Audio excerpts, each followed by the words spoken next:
This is just a sample of the audiobook. To get the complete audiobook, access the link posted in the first comment.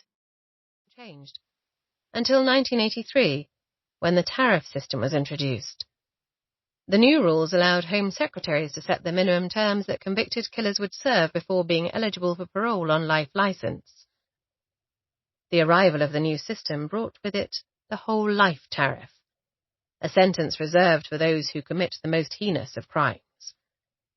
Successive Home Secretaries used this power to increase the sentences of several high-profile murderers, many of whom feature in this book. In November 2002, new human rights legislation and a law lord's ruling stripped Labour Home Secretary David Blunkett of the power to set tariffs. Lord Bingham said the power exercised by the Home Secretary to decide the length of sentences was incompatible with Article 6 of the European Convention on Human Rights, the right of a convicted person to have a sentence imposed by an independent and impartial tribunal. The minimum length of a life sentence is now set by the trial judge, although the Attorney General can still appeal to the High Court if he considers a sentence unduly lenient, and the Lord Chief Justice then has the power to increase that sentence. In response to being stripped of the power to keep killers behind bars, Blunkett outlined new minimum terms to be used by sentencing judges. All convicted murderers are now sentenced to life in prison, but judges set their tariffs. Starting points of 15 and 30 years are available to trial judges, depending on the severity of the crime. These tariffs can be lowered by mitigating factors, like provocation, and increased by aggravating factors, such as the macabre disposal of a body. Whole life orders are the starting point in any case where 2 or more murders are committed that involve a substantial degree of premeditation or sexual or sadistic conduct. This also includes the killing of a child, involving any of the above factors. Schedule 21 of the Criminal Justice Act 2003 operates as a guide to all sentencing judges in Britain. Section 4, subsection 2 of Schedule 21 states that a whole life order applies in the cases of A.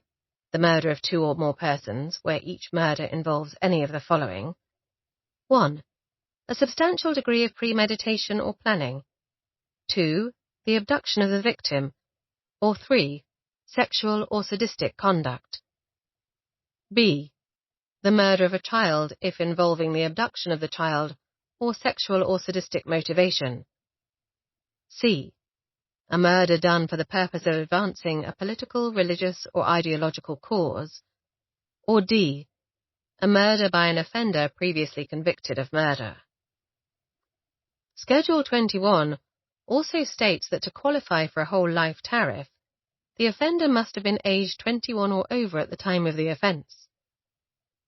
Soham murderer Ian Huntley, who killed 10-year-olds Holly Wells and Jessica Chapman in his home in August 2002, did not have his minimum prison term set at his 2003 trial, because the system on serving life sentences was being altered at the time.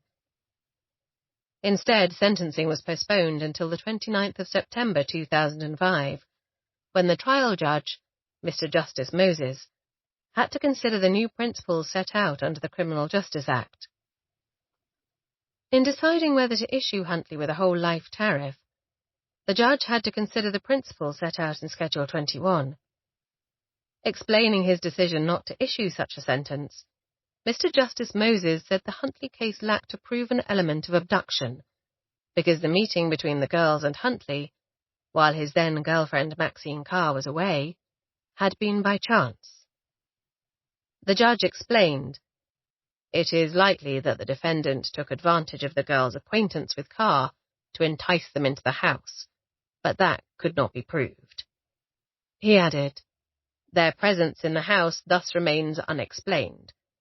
There is a likelihood of sexual motivation, but there was no evidence of sexual activity, and it remains no more than a likelihood. In those circumstances, the starting point should not be a whole life order." Instead, the judge chose a starting point of 30 years, and added an extra 10 years because the murders were aggravated by Huntley's abuse of the girl's trust and his deceit.